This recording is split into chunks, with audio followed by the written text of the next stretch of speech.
dia faly tafiaraka amintsika mianakavy tsy akanavaka indray ny tena koa ao anatin'izao fandarana ifampiarezanao zao a amin'ny pasteur tojoka ny avako manana eto amin'ny MCTV ho ampitomboana ho amintsika mianakavy tsy akanavaka hatrany any ny fahasoavan'Andriamanitra sy ny fiadanany ao amin'i Jesosy ilay fiainam-pifaliana ilay fiainam-pifaliana izay mba asian'Andriamanitra ifampizarako aminao androany satria anisan'ny tena mampiavaka ny fiainan'olona kiray ao amin'ny Kristy dia manam-pifaliana izy ry havana.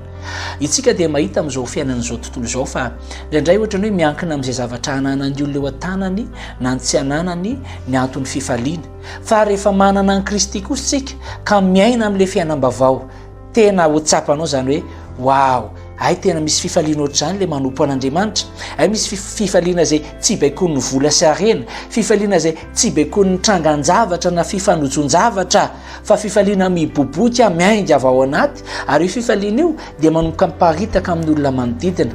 Anananao anie izany manomboka androany fa andelotsika hivavaka amin'izao fotoana izao. Jehovah Andriamanitra ray misaotra sy mankasitraka anao amin'ny anaran'i Jesosy tompony tenako fa ny ranao indray eto amin'izao fitaovan-tserasera izao apita amin'ny tsiraray avy izany fiainam-pifaliana ao amin'Andriamanitra izany tononoko tsy hijanona ho afatra fa ho lasa azo tsapahitanana amin'ny tsiraray avy izao vokatry ny fiainanao amin'ny Kristy izao. Amen. Horaintsika ny tenin'Andriamanitra amin'ny Romanina 4:10 dia ny 7:10 no mahaliana antsika ho ny Baiboly fa ny fanjakan'Andriamanitra dia tsy amin'ny fihinanana sy ny fisotroana fa famarinana sy fiadanana ary fifaliana ao amin'ny fanahy masina. Ny hotsindrintsika androany dia ny hoe fifaliana ao amin'ny fanahy masina. Raha misy tena tediavin'ny olona ry havana dia hoe aiza mba misy zavatra mampifalifaly, aiza mba misy fiainana ahafahana mahita fifaliana. Mandany vola ny olona mitady an'izany, mety manao fifindran-toerana na déplacement mba ahafahana mitady morontsiraka ahitana fifaliana. Tsy ratsy izany fa raha fifaliana maharitra ry havana ny tediavina dia ao amin'ilay fiainana ao amin'ny Kristy no ahafahantsika misitraka amin'izany.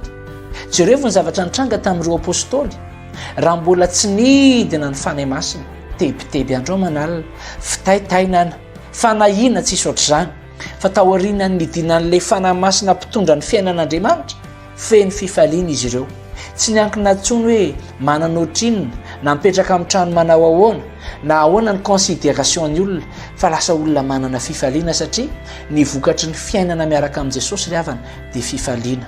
Ianao zao manaraka an'izao afatra izao mety misy antony maro be tsy mampifaly anao, mety misy trangan-javatra mampitebiteby sy mampitaitaina anao.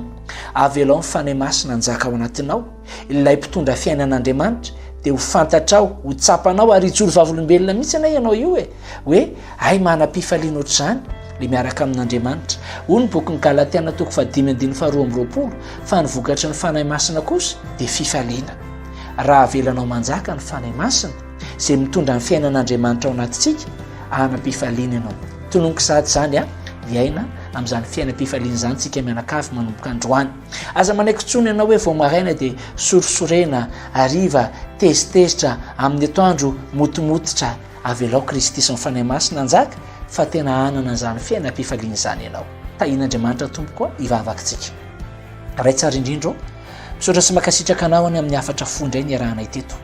Fiainam-pifaliana ny fiainana miaraka aminao. Mety mbola tsy izany ny zavatra iainan'olona tsiraray avy nanaraka an'izao afatra izao fa tononoko izay voambaran'ny teninao teto ny marina ary izay voatonona teto ny etraika tsara amin'ny fiainan'ny tsiraray avy amin'ny anaran'i Jesosy. Amen.